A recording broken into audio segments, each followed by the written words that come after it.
الحمد لله الواحد القهار العزيز الغفار المكور الليل على النهار تذكرة لأولي القلوب والأبصار تبصرة لذوي الألباب والاعتبار والحمد لله الذي نحمده نستعينه نستغفره نعوذ بالله من شرور أنفسنا ومن سيئات أعمالنا من يهده الله فلا مضل له ومن يضلله فلا هادي له نشهد أن لا إله إلا الله نشهد أن محمدا عبده ورسوله لا نبي بعده أما بعد كما قال الله تعالى عز وجل في كتابه الكريم نعوذ بالله من الشيطان الرجيم بسم الله الرحمن الرحيم يا أيتها النفس المطمئنة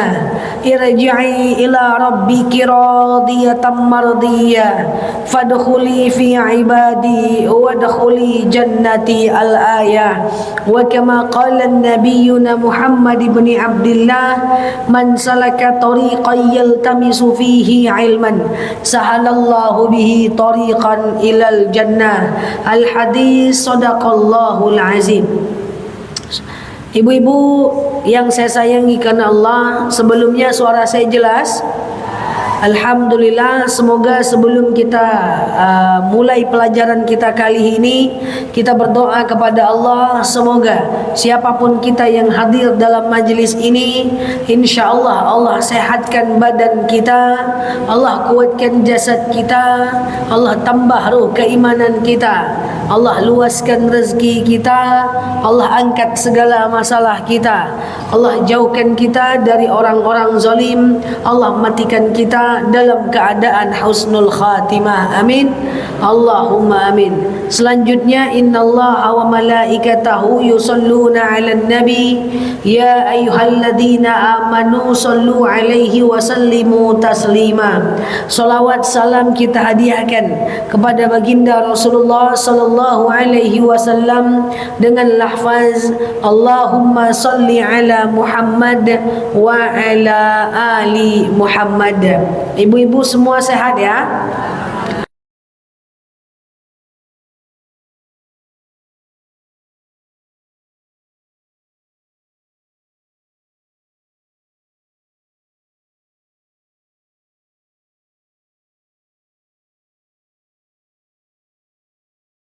Yang saya sayangi karena Allah, hari ini kita akan membahas tentang bab fiqih puasa. Maka kita akan tuntaskan tentang bab fikih puasa ini sehingga kita bisa lebih paham lagi. Ibu-ibu yang saya sayangi karena Allah, syurga itu ada banyak tingkatan. Tapi ada satu syurga yang mana syurga itu diperuntukkan untuk satu orang, yaitu orang-orang yang berpuasa. Jadi kalau ibu rajin berpuasa, nanti ibu masuk syurga. Itu masuk syurga namanya syurga Ar-Royan. Apa namanya? Syurga Ar-Royan. Nanti kalau ada orang yang rajin puasa, dia bisa masuk ke dalam pintu syurga Ar-Royan, dan di dalamnya hanya ada satu karakter manusia, yaitu orang-orang yang suka berpuasa. Jadi nanti kita reuni nih, yang suka-suka berpuasa, reuni berkumpul dalam syurga Ar-Royan, insya Allah. Nah, syurga Ar-Royan khusus untuk orang-orang yang senang berpuasa. Ya, kenapa kita pengen surga? Karena dunia ini udah terlanjur kita tak terlalu happy, tak terlalu bahagia. Maka tempat kita istirahat dan tempat kita berbahagia adalah di dalam surga. Surga itu ada surga untuk orang-orang yang rajin ibadah sholat, ada surga untuk orang-orang yang rajin ibadah puasa. Tapi surga Ar-Royan di dalamnya berisi orang-orang yang senantiasa melakukan ibadah puasa. Ibu-ibu yang saya sayangi karena Allah, saya akan menjelaskan beberapa seputar puasa wajib atau seputar puasa sunnah. Kalau umat Nabi Daud itu kan puasanya sehari puasa, sehari tidak. Sehari puasa, sehari tidak. Dan bagi mereka itu wajib hukumnya. Jadi bagi umat Nabi Daud pada masanya, kan para nabi ini tergantung kepada para umat, tergantung dengan nabinya masing-masing. Betul ya? Nabi Daud syariatnya puasa Daud. Nabi Musa syariatnya puasa 50 kali sehari semalam. Sementara syariat umat Nabi Muhammad adalah puasa Ramadan 30 hari dalam satu tahun, 30 hari. Nah, ibu-ibu, kalau umat Nabi Muhammad agak beda sikit. Kalau umat Nabi lain itu banyak yang wajibnya. Solat umat Nabi Musa, solat wajib 50 kali. Umat Nabi Muhammad puasa Nabi Daud, sehari puasa sehari tidak. Tapi kalau umat Nabi Muhammad itu adalah syariat yang paling ringan. Karena syariat umat Nabi Muhammad di antara semua perintah lebih banyak yang wajib dibanding yang sunnah. Dan di antara larangan lebih banyak yang haram dibandingkan lebih banyak yang makruh dibandingkan yang haram. Contoh, solat wajib berapa kali? 5. Solat sunnah banyak. Puasa wajib berapa kali? 1 bulan. Puasa sunnah banyak. Memberikan orang sesuatu yang adalah yang wajib cuman apa? Zakat. Yang lainnya sunnah, hibah, wakaf, sedekah, itu semua sunnah. Jadi kalau umat Nabi Muhammad, setiap perintah itu lebih banyak yang sunnah dibanding yang wajib. Nah, sementara kalau kita nggak kerjakan yang sunnah, kita tidak berdosa. Ya, jadi umat Nabi Muhammad itu paling enak. Tapi masalahnya umat Nabi Muhammad banyak masuk neraka. Semoga bukan kita. Syariatnya gampang, tapi mereka banyak lalai. Nah, hari ini kita bahas tentang puasa. Puasa sunnah apa yang bisa kita lakukan dalam kehidupan kita sehari-hari. Berikut keutamaannya. Suara masih jelas ibu-ibu ya? Nah, sebelum saya lanjut puasa sunnah apa, saya sampaikan dulu tentang kapan saja kita diharamkan untuk berpuasa. Jadi ada jadwal haram puasa, sebagaimana ada jadwal haram sholat. Haram sholat kapan? 1, bukan haid. Jadwal haram sholat. Sholat, bukan puasa. Jadwal haram sholat habis subuh menjelang syuruk. Habis dulu waktu subuhnya, menjelang datang waktu syuruk. Misalnya habis waktu subuh itu jam 6 kurang seperempat atau setengah 6. Itu adalah jadwal haram sholat. Sampai kapan? Sampai datang waktu syuruk. Jam berapa syuruk? Ya pokoknya syuruk itu matahari muncul belum panas. Nah itu nggak boleh sholat. Kenapa? Karena ketika kita keluar rumah jam segitu, kita tengok ada matahari di atas langit, itu yang mau muncul itu jadwal ibadahnya orang Majusi. Ya, itu haram sholat dan haram menguburkan jenazah. Waktu syuruk di setiap tempat berbeda. Di sini kan setengah 6 lewat lah sampai syuruk. Kalau di Mekah tentu jamnya mengikuti jamnya. Jangankan Mekah, jam syuruk di sini dengan jam syuruk Jakarta aja beda. Jadi harus mengacu pada jadwal subuh di daerah masing-masing. Jadi lepas subuh menjelang syuruk. Tapi lepas dulu subuh. Selagi masih ada waktu subuh masih bisa sholat subuh. Ya, karena kenapa? Orang Majusi menyembah matahari Tuhannya yang akan muncul. Yang kedua haram sholat saat matahari tepat di atas kepala. Jam 12-an lah. Orang Majusi menyembah matahari Tuhannya yang tepat di atas kepala. Yang ketiga lepas asar menjelang maghrib. Ibu kan ada pengajian asar tuh di tempat ibu masing-masing. Ya, nanti pulang jadwal jam asar itu kan udah setengah 6 tuh, lewat-lewat dikit tuh. Coba tengok ke atas ke matahari, itu udah ada cahaya merah itu. Sunset namanya. Gagah pula sunset. Nah, jadi ada sunset itu, betul itu salah pula nih saya. Sunset itu, nah itu udah tidak boleh sholat. Kenapa? Karena orang Majusi menyembah matahari, Tuhannya si sunset itu. Iya, orang Majusi. Orang Majusi. Man tasyabbaha biqaumin fahuwa minhum. Siapa yang ikut ajaran satu kaum, dia bagian dari kaum itu. Nah, ini jadwal haram sholat. Selebihnya boleh sholat.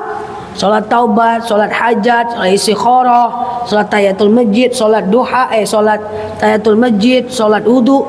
Boleh selain di 3 waktu itu. Hanya 3 waktu itu jadwal haram sholat. Nah, bagaimana dengan jadwal haram puasa? Nah, kita kan suka nih puasa sunnah nih.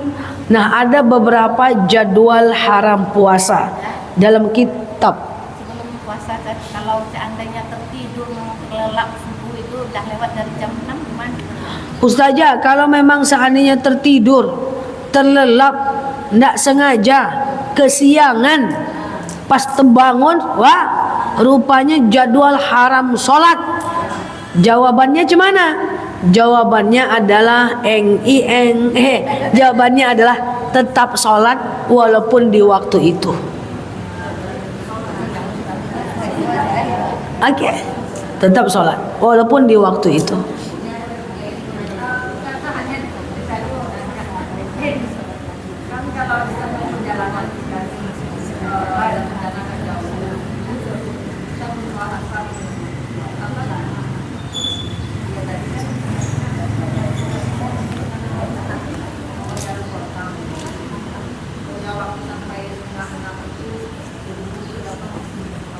Kita di mobil. Kita masih di mobil. Nggak terkejar asar. Asarnya udah habis waktu sholat. Macet. Cek sound. Cek sound. Cek. Cek. Cek.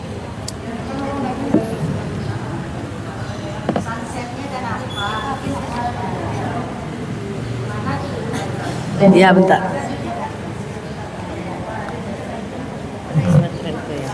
Ustazah, kak saya ini suka jalan-jalan. Saya nyetir mutar-mutar ngitung kilometer kota Pekanbaru. Tahu-tahu waktu asar saya masih di jalan. Ya, terkejar-kejar nyetir, nyampe rumah udah 5:30. Udah lewat lagi. Itu waktu asar udah habis. Saya jelaskan, ibu-ibu yang saya sayangi karena Allah, ara'aital ladzi yukadzibu biddin. Tahukah kalian siapa orang yang mendustakan agama? Alladzina hum an salatihim sahun. Orang lalai dalam solatnya. Tunggu dulu. Saya ini nggak lalai dah ustazah. Kan macet ustazah. Ustazahnya, kalau dia macet, apa yang kita lakukan? Cara pertama, solat dalam keadaan macet. Cara pertama, ingat, prioritaskan Allah supaya Allah prioritaskan kita. Pertama, cari tempat berhenti masjid atau musola. Yang kedua, nggak ada ustazah kiri kanan hutan, maka bertayamumlah solat di mobil. Di mana arah mobil, di situ arah kiblat. Nggak bisa ustazah, kan udah dibilang macet ustazah. Jangankan solat, kami aja terkurung di dalam macet itu. Maka boleh solat walaupun ibu dalam keadaan duduk dan nyetir, nggak ada masalah.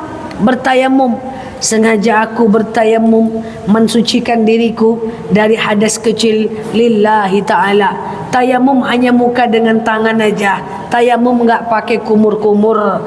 Percayalah, dimanapun kita sholat dalam kondisi terdesak, di tengah kemacetan, di tengah hutan, di tengah gunung, itu sebenarnya bukan soal kewajiban aja, tapi soal bagaimana kita menunjukkan kepada Allah bahwa Allah adalah prioritas kita.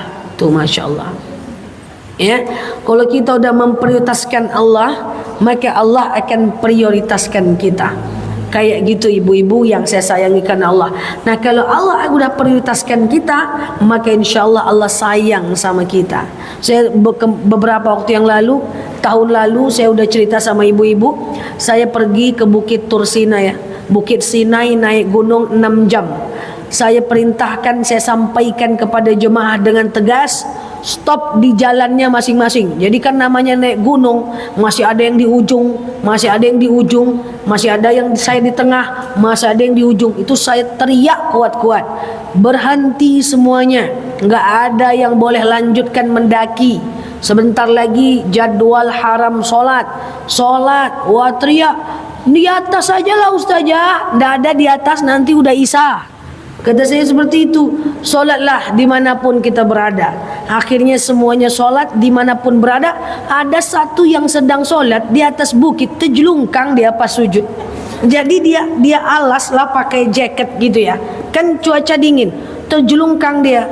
Lalu dia nangis nyampe atas, saya bilang, insya Allah bu, nggak apa-apa terjelungkang luka-luka sikit. Ibu udah memprioritaskan Allah, insya Allah Allah akan prioritaskan ibu. Nah kemarin ngobrol-ngobrol sama saya di telepon, dia bilang sejak saya berangkat, karena ustazah bilang prioritaskan Allah, saya tersinggung ustazah. Sejak itu saya coba sholat tepat waktu. Setelah saya coba untuk ibadah puasa, alhamdulillah hidupnya lebih baik. Jadi nyinggung orang ini bagus juga rupanya ya kan. Saya teriak, dia protes. Di atas saja ustazah, prioritaskan Allah, kata saya gitu kan. Nah akhirnya dia sholatlah di mana dia terjelungkang tuh pula bu. Dia yang protes, dia yang terjatuh. Namanya sholat di bukit kan. Ya, sholat di bukit kayak mana lah bu? Sujud kadang-kadang di sini ada batu, pas tempat sujud ada batu.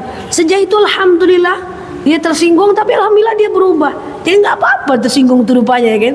Nah sejak itu alhamdulillah hidupnya jauh lebih baik. Nah jadi beginilah ibu-ibu ya. Nah, ketika kita dimanapun ya itu belajar. Nah coba ibu semua bertayamum sholat di mobil, kan prioritaskan Allah. Coba semua, sengaja aku bertayamum mensucikan diriku dari hadas kecil lillahi ta'ala. Ambil tangannya, tempelkan ke mana-mana. Ke karpet aja. Karpet. Ya, pura-puranya itu mobil, asal jangan kepala supir ya. Jatuhkan. Basuh. Ini lagi. Jatuhkan lagi. Angkat tangan kanan.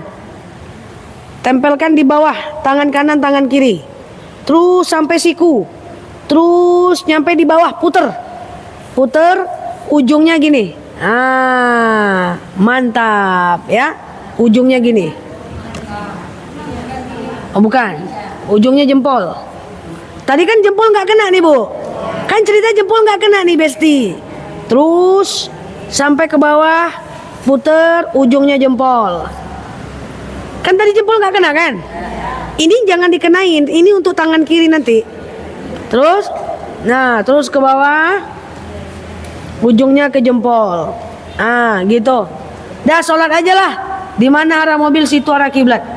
Jangan bilang ke supirnya, pir, aku mau sholat, tolong arahkan setir ke arah kiblat. Terjelungkang nanti masuk. Gitu. Boleh aja. Boleh gini, boleh gini. Tap-tapnya. Oh ditiup enggak usah. Balik nanti debunya ke muka ibu lagi. Jerawat pula. Oke. Gitu ya.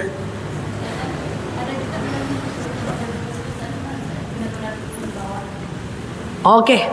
Ada juga yang bilang ustazah, yang dibawa itu adalah benar-benar debunya yang dibawa. Tidak betul. Bawa debu untuk bersuci, tidak usah. Semua tempat ada debu. Bisa di kursi jok mobil, bisa di kaca mobil, bisa di tas kita, bisa di jok motor, bisa dimanapun. Nggak perlu debunya dibawa. Dan tidak perlu mencari debu yang lebih tebal. Bakar wak lo kabu gitu. Jangan, ndak usah. Yang mesti dipastikan adalah semua buku-buku jari ini kena debu, itu aja. Semua buku-buku jari itu kena. Itu aja yang perlu dipastikan. Mudah aja. Ya, sholat di mobil, di mana anak mobil, di situ arah kiblat. Oke? Lanjut. Apa mak? Waktu yang diharamkan puasa. Iya. Pertayamum juga misalnya itu kan di pesawat atau di mobil umum gitu kan kan kita ada yang muhrim yang nggak muhrim kita Iya. itu lengan baju kita mesti dinaikkan ke atas atau gimana Zak? Oke, bagus. Jadi kan kayak gini, Bu. Kita itu kan sholat di dalam pesawat, kemudian atau di bis, di travel. Kan ada yang bukan mahram mustajah. Pas tayamum harus dising-singkan lengan baju nggak? Nggak usah. Bajunya saja yang dibeginikan. Jangan ibu tarik pula ke atas. Ibu bilang pula caliak kau. Jangan. Gini aja. Jangankan tayamum, wudhu saja itu kan ada cucuran air tuh. Itu tuh cucuran air itu yang di luar masjid. Wudhu kalau di tempat umum jangan buka jilbab ibu.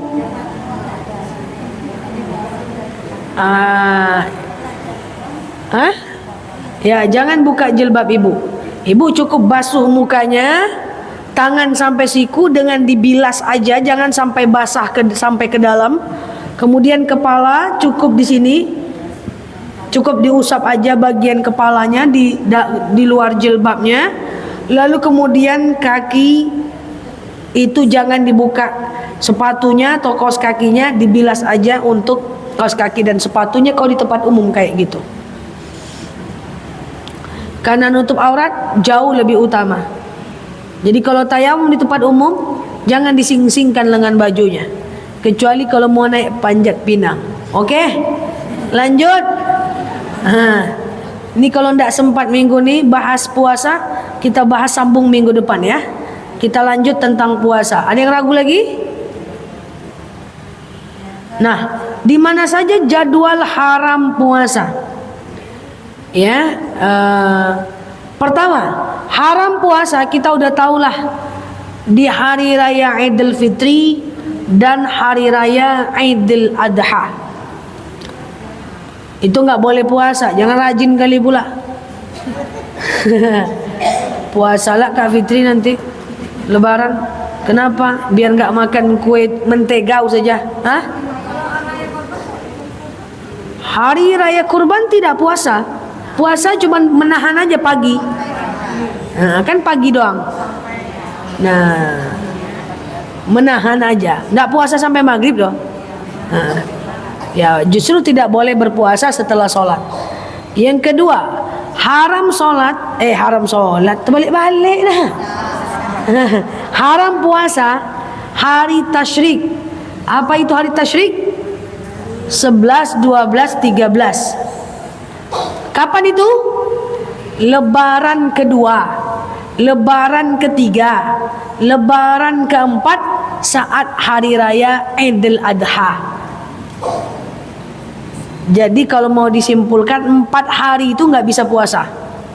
Idul Adha, besoknya, besoknya, besoknya. Karena itu kita dianjurkan makan daging kurban. Yang ketiga, haram puasa sehari menjelang Ramadan. Ibu masih bisa ganti puasa di bulan Sya'ban mepet-mepet Ramadan. Tapi kalau sudah ibu sehari menjelang Ramadan, maka ibu jangan lagi berpuasa. Saya ambil contoh. Misalnya nih ada perbedaan 2 pendapat tentang 1 Ramadan. Ada yang mengatakan hari Selasa, ada yang mengatakan 1 Ramadan di hari Senin. Cacaknya gitu kan. Ibu udah nggak usah puasa dari hari Minggu aja, karena kita khawatirkan kita berada di hari Syak. Hari Syak itu hari ke-30 sebelum masuk tanggal 1 Ramadan. Oke?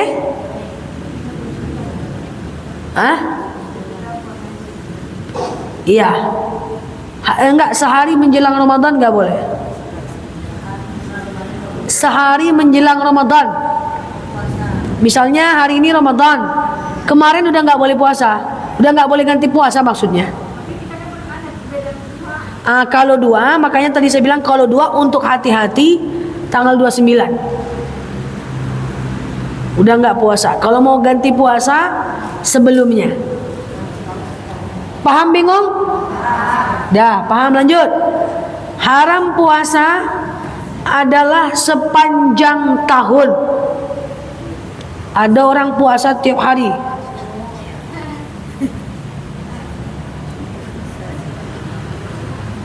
Saya nggak ngerti apakah dari mana dengar katanya ada puasa Nabi sebelumnya mirip-mirip katanya kayak puasa Daud, tapi puasa setiap hari itu tidak boleh lagi. Maksimal cuman pakai boleh puasa Daud. Ada puasa nabi-nabi sebelumnya misalnya, yaitu puasa sendiri, puasa setiap hari. Tetap kita tidak boleh mengikutinya. Karena syar'u man qablana, syariat umat terdahulu yang boleh kita pakai sekarang hanya syariat-syariat yang sudah dilegislasi oleh Rasulullah. Tidak boleh semua syariat umat dahulu kita pakai sampai sekarang. Kalau puasa Daud itu adalah puasa yang sudah dilegislasi lah ibaratnya, diverifikasi oleh Rasulullah. Apa kata Rasulullah? Andaikan aku bolehkan, aku akan wajibkan puasa Daud untuk umatku, tapi karena tak dibolehkan, kuwajibkan puasa Ramadan untuk umatku dan kusunnahkan puasa Daud untuk umatku.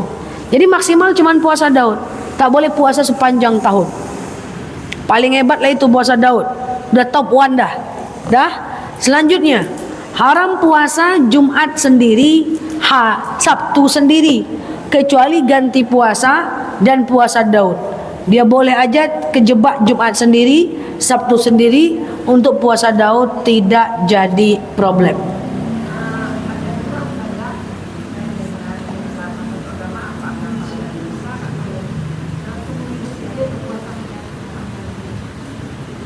Tidak boleh.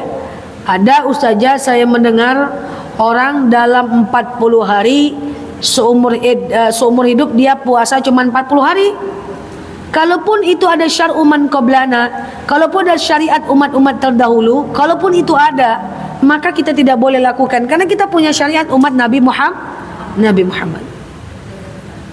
Ya benar. Ya walaupun dia ada misalnya syar'u man qablana. Itu namanya syar'u man qablana, syariat umat terdahulu. Kayak solatnya Nabi Musa itu 50 kali. Wah, tapi karena Rasulullah tidak melegislasi, kita tidak melakukannya. Seandainya ada legislasi Kak Leni, andaikan kubolehkan, aku akan wajibkan solat 50 kali untuk umatku. Tapi karena tidak dibolehkan dan itu syariatnya umat Nabi Musa, maka kuwajibkan 5 solat untuk umatku dan kusunnahkan 50 solat. Langsung semuanya tak sempat pakai lipstick lagi. Setiap setengah jam solat. Setiap setengah jam solat. Halun berangok lah solat lo lihat. Saya tak terbayang kalau Kak Yuli solat 50 kali Kak. Belum lagi ngapain buka salak solat lagi. Belum lagi. Tak sempat makan buah delima udah solat lagi. Nah gitu ya. Nah itulah ibu-ibu yang saya sayangi. Jadwal haram puasa. Oke? Sekarang kita lanjut. Ibu-ibu yang saya sayangi karena Allah, kita secukup waktu aja ya. Ada beberapa sunnah puasa. Jadi dalam puasa itu sangat dianjurkan melakukan beberapa sunnah. Untuk apa-apa jenis puasa, kemudian kalau puasanya berbenturan, puasa Arafah dengan Senin Kamis, saya mau niatnya apa? Yaumul Bid dengan nisfu Sya'ban, saya niatnya apa? Nanti minggu depan kita lanjut ya. Tak cukup waktu kita ya. Nah sekarang kita bahas aja dulu tentang apa saja sunnah puasa. Yang pertama, kita disunnahkan dalam berpuasa itu makan sahur. Disunnahkan, bukan diwajibkan. Ya, jadi kalau kita tidak makan sahur, apakah puasa kita sah? Sah, cuman kita nggak dapat pahala sunnah sahur. Ibu-ibu, hati-hati sekarang kondisi kita ini, banyak anak muda yang habis taraweh atau hari-hari biasa dia nongkrong di luar. Dia makanlah kue tiaw, dia makanlah pecel lele, dia makanlah cappuccino. Lalu subuh jadwal sahur dibangunkan oleh maknya. Nak sahur, nak sahur, nak sahur, nak sahur, nak. Dia bilang tadi makan pecel lele mah. Lalu dia tidak bangun. Dan ini kebanyakan sekarang. teman saya sedang meneliti ini, bahwa banyak anak muda yang tidak sahur dengan alasan tadi malam dia udah makan malam. Kalau ini diterapkan dalam kehidupan sehari-hari, dan kemudian si anak itu menikah dengan perempuan, si perempuannya juga kayak gitu, maka nanti akan ada budaya Indonesia susah untuk bersahur, karena bangun paginya susah. Padahal sahur itu luar biasa. Makanya usahakan anaknya bangun sahur. Apa manfaat sahur? Yang pertama, dalam sahur ada berkah. Kan kita udah bilang, kita ini pemburu berkah, pencari berkah. Kenapa berkah mesti kita cari? Karena kita itu pengen tenang hidup kita, apapun kondisi nasib kita. Makanya berkah itu kita cari. Salah satu cara mencari berkah adalah dengan sahur. Yang kedua adalah dalam sahur membedakan diri kita dari orang Yahudi. Jadi orang Yahudi itu berpuasa tapi tidak sahur. Supaya beda dengan mereka, maka kita puasa dengan sahur. Paham ya? Sama dengan kayak gini. Ada namanya puasa Asyura, dan puasa itu dilakukan juga oleh orang non-muslim. Supaya beda dengan mereka, kita tambah satu lagi puasa Tasu'ah sebelumnya, Tasu'ah dan Asyura. Jadi orang Yahudi itu puasa, kita juga puasa. Supaya kita beda dengan mereka, maka kita lakukan sahur. Dan terakhir, dalam sahur ada yang namanya diijabahnya doa kita. Jadi Bu, kalau bisa setelah sahur itu ibu berdoalah. Doa-doa kita mustajab menjelang azan subuh, menjelang dekat-dekat azan subuh. Bahkan Rasulullah SAW pernah bersabda bahwa sahurlah kalian walaupun dengan satu tegukan air, saking berkahnya sahur itu. Sama dengan makan. Kenapa makan itu kita dianjurkan ngambil secukupnya? Dan kenapa membiarkan makanan yang jatuh itu bagian dari yang menyebabkan kefakiran? Karena kita nggak tahu dalam makanan itu yang mana berkahnya. Dan dalam sahur juga seperti itu. Dalam sahur ada berkah, maka bersahurlah. Kemudian yang kedua, disunahkan ketika kita berpuasa mempercepat berbuka. Saya rasa orang berbuka tidak ada lambat. Iya kan? Cepat tuh kau diteropong dari atas. Semua orang kalau udah berbuka ngangkat tangan semuanya. Iya kan? Nah, disunahkan untuk mempercepat buka. Buka hukumnya apa? Sahur hukumnya apa tadi? Sunnah. Berbuka hukumnya wajib. Kalau nggak berbuka,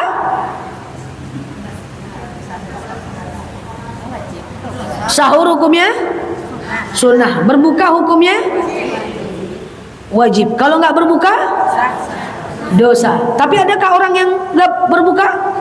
Hei, mantap kali dia berbuka. Nah, tapi mempercepat buka. Sahur hukumnya sunnah, berbuka hukumnya wajib, dan mempercepat buka saat azan langsung berbuka dapat pahala sunnah. Dan sedikit lagi, ibu-ibu yang saya sayangi karena Allah, ketika kita berpuasa, termasuk puasa sunnah, maka berpuasa itu kita saat sedang berpuasa, doa-doa kita diijabah. Itulah hebatnya orang yang berpuasa. Makanya kalau ada yang tanya sama saya, Ustazah, iya, boleh nggak saya puasa supaya anak saya lulus PNS? Ustazah, boleh nggak saya berpuasa supaya saya cepat naik haji? Ustazah, boleh nggak saya berpuasa tujuannya niatnya supaya suami saya taubat dan rumah tangga saya aman? Nggak kayak gitu.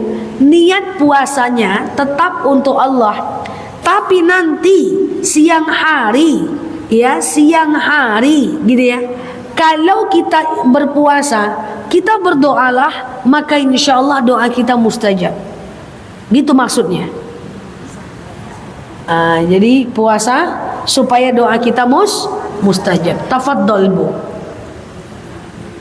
silakan. Puasa ini adalah bagian dari rukun Islam. Yang pertama kita syahadat, syarat kita Islam. Yang kedua sholat kewajiban umat Islam. Kenapa puasa ini apa makna sakralnya? Puasa apakah hanya bagi sendiri dan apa bagi Allah? Makna sakralnya ini saya kurang ini bertanya-tanya. Puasa. Kalau haji dan jelas kemudian ya, masalah apa? Zakat, umrah. Kalau puasa kan hanya untuk diri kita sendiri. Jadi sakralnya arti dan maknanya itu apa? Makna puasa itu apa Ustazah? Kalau haji jelas sakral, kalau umroh jelas sakral, kita mengunjungi Baitullah.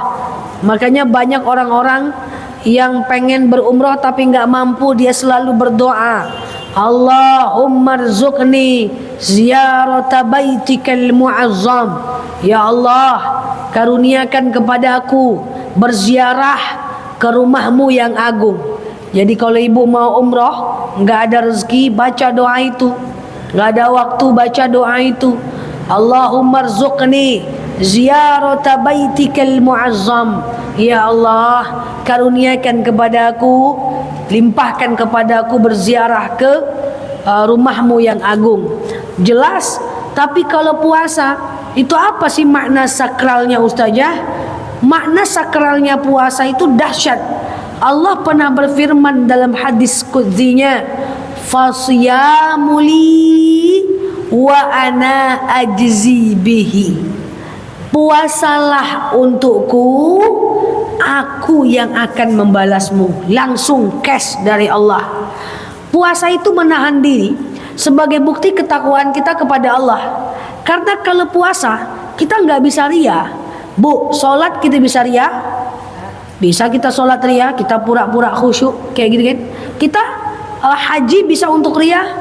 Bisa. Alhamdulillah guys, aku sudah umroh nih guys, walaupun utangku tidak aku bayar guys. Itu.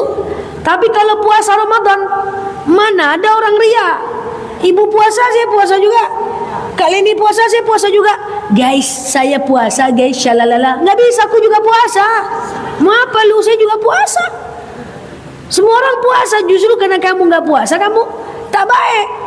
Terus apa guna puasa nih? Makanya Allah berfirman, fasyamuli. Puasa itu bukan untuk kalian tengok-tengokkan ke orang, kata Allah, wa ana ajzi bihi. Saya yang akan memberikannya. Sekarang saya tanya, puasa itu bentuk ketaatan, karena puasa itu kita bisa bohong diam-diam. Sekarang gini, saya puasa, lapar saya rupanya. Pergi saya ke dapur, saya makan kepala patin. Ada yang tahu? Tidak ada yang tahu. Tidak ada yang tahu. Bisa. Tapi orang yang menahan, dia di rumah sendiri atau dia pergi kemana-mana sendiri, dia tetap berpuasa. Padahal nggak ada orang yang mengagungkannya. Puasa mah biasa, tapi dia tetap menahan diri. Ini ketaatan yang luar biasa. Paham maksud ini? Kalau umroh masih bisa dimainkan, kalau haji bisa dimainkan, kalau sholat orang bisa ria, iya kan? Kalau puasa apa yang mau ibu riakan? Saya puasa, ibu puasa. Maka ada orang-orang yang dia bisa diam-diam tidak berpuasa. Disitulah kena ujiannya, bahwa ketika kita berpuasa saat sendiri dan saat bersama, ittaqullaha haitsuma kunta, itu ketaatan luar biasa. Itu satu. Yang kedua, kita mampu menahan karena Allah. Walaupun pas kita jalan, kita nengok sate di tepi jalan, mampu menahan. Yang ketiga apa?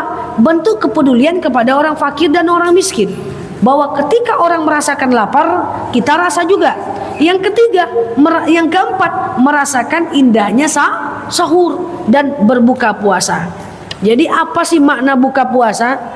Maknanya adalah puasa itu semata-mata untuk Allah, tidak bisa untuk manusia. Mau pamer puasa mana bisa? Aku puasa weh, aku juga. Umroh, aku umroh weh, aku ndak bisa do. Bisa nggak? Sedekah bisa nggak dipamer-pamerin? Aku mau sedekah, kau nggak sedekah udah dari zaman Nabi Adam. Iya ya, aku ndak ada duit, gimana lagi? Bisa dipamerin. Puasa mana bisa? Aku puasa juga. Jadi ketaatan yang tinggi itu makna dari puasa. Oke? Iya.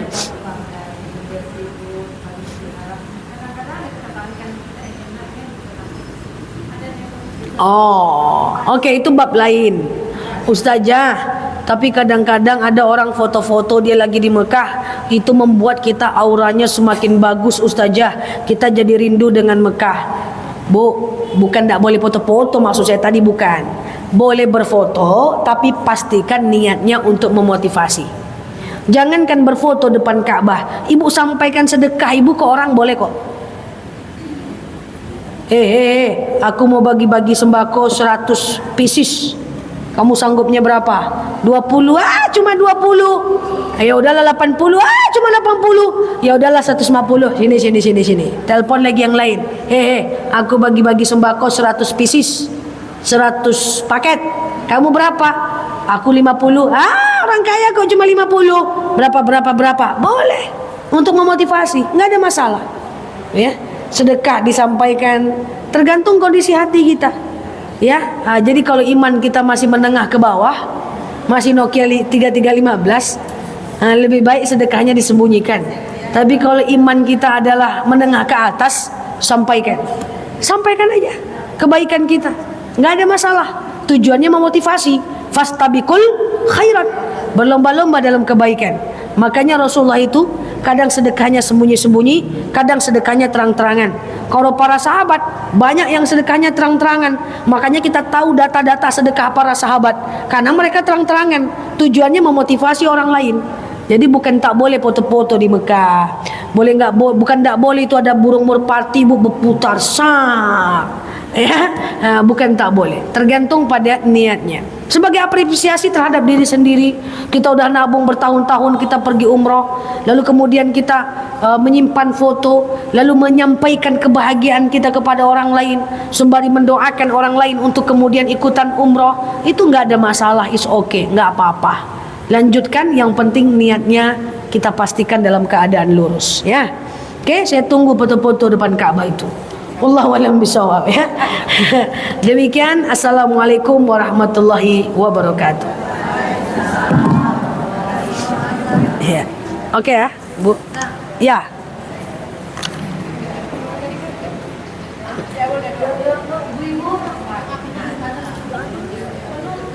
Saya kira Kak Yuli tadi mau doa. Oke, demikian. Wallahu a'lam bishawab. Ala hazihi niyah al-Fatihah.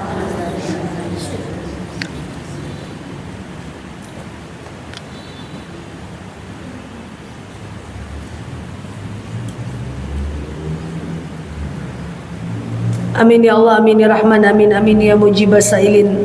Allahumma salli ala Muhammad wa ala ali Muhammad. Allahumma inna nas'aluka ridhaka wal jannah, na'udzubika min sakhatika wan nar. Allahumma inna nas'aluka salamatan fi dinina, afiyatan fi jasadina, ziyadatan fi ilmina, barakatan fi rizqina, taubatan qabla al-maus, rahmatan indal maus, maghfiratan ba'dal maus. Allahumma hawwin 'alaina fi sakaratil maus, najata minan nari wal 'afwa indal hisab. Allahumma antas salam wa minkas salam wa ilaika ya'udus salam. Fahayyina rabbana bis salam wa dakhalnal jannata daras salam. Tabarakta rabbana wa ta'alaita ya hadzal jalali wal ikram. Allahumma inna na'udzubika minal hammi wal hazan, na'udzubika minal ajzi wal kasal, na'udzubika minal jubni wal bukhl, na'udzubika min ghalabati ad-dini wa qahar rijal. Allahumma yassir 'alaina umurana wa la tu'assir 'alaina umurana ya rabbal alamin. Allahumma inna na'udzubika limatillahi tammati min syarri ma khalaq. Allahumma inna na'udzubika limatillahi tammati min syarri ma khalaq. Allahumma innal ladzi farada 'alaikal qur'ana la radduka illa ma'ad.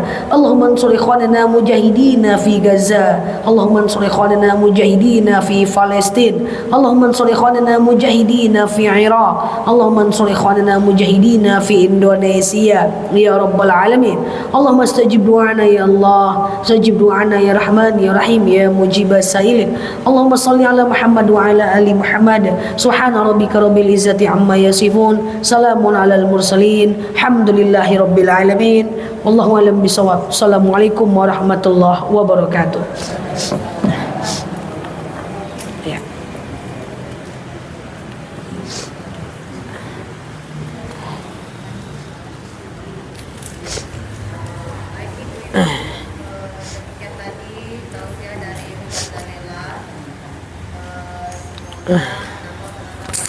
teman-teman sehat selalu di sana ya. Teman-teman yang baru mampir ke live-nya aku, boleh klik foto yang ada di atas, kemudian follow, aktifkan tombol loncengnya ya, agar teman-teman dapat video terbaru dari aku. Alhamdulillah. Oke, sehat selalu ya. Kita tutup dulu ya teman-teman. Boleh klik foto yang ada di atas, kemudian follow, aktifkan tombol loncengnya, agar teman-teman dapat video terbaru dari aku. Dan kemudian teman-teman semuanya yang terlambat hadir, yang terlambat hadir, teman-teman boleh ke channel YouTube-nya aku.